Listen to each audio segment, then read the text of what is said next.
घर से निकले, आप इतना दूर सफ़र करके तय करके जब एयरपोर्ट पे पहुँचे और पता चले कि आपकी फ़्लाइट रद्द हो गई है या फिर डिले हो गई है, तो कैसा लगेगा आपको? कुछ इसी तरीके का देश में लाखों जो यात्री हैं उनको लग रहा है जब वो एयरपोर्ट पहुँचे और ख़ासकर इंडिगो की फ़्लाइट जिन्होंने ली है उनको इसका सामना करना पड़ रहा है। देश के दिल्ली, मुंबई, हैदराबाद, कर्नाटक कई राज्यों में कई महत्वपूर्ण एयरपोर्ट्स पे जब लोग पहुँच रहे हैं तो पता चल रहा है कि इंडिगो की फ़्लाइट कैंसल हो गई है या डिले है।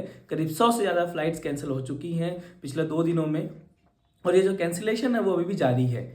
इंडिगो का कहना है कि इसके पीछे 2-3 कारण हैं। एक तो ये है कि ठंड की वजह से जो मौसम है उसमें बदलाव हुआ है, मौसम की चेंजेज़ हैं। दूसरा, ठंडियों में जो टाइमिंग शेड्यूल वो बदल जाना तकनीकी कारण बताए गए और सबसे महत्वपूर्ण ये है कि क्रू के लिए जो तय समय सीमा है उसमें जो भारत सरकार के नियम थे उसका पालन हो रहा है। अब उसकी वजह से जो लॉन्ग आवर्स क्रू के काम करने की थी वो खत्म हो गए हैं।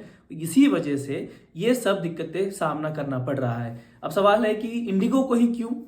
इंडिगो देश की सबसे बड़ी एयरलाइंस है और जितना इंडिगो फ्लाइट्स दिन भर में ऑपरेट करती है उससे आधे से भी कम एयर इंडिया और बाकी एयरलाइंस फॉलो करते हैं। तो इसलिए सबसे ज़्यादा जो असर है वो इंडिगो पे पड़ रहा है क्योंकि उसके फ्लाइट्स जो है वो एयरपोर्ट पे खड़े हैं और इसकी वजह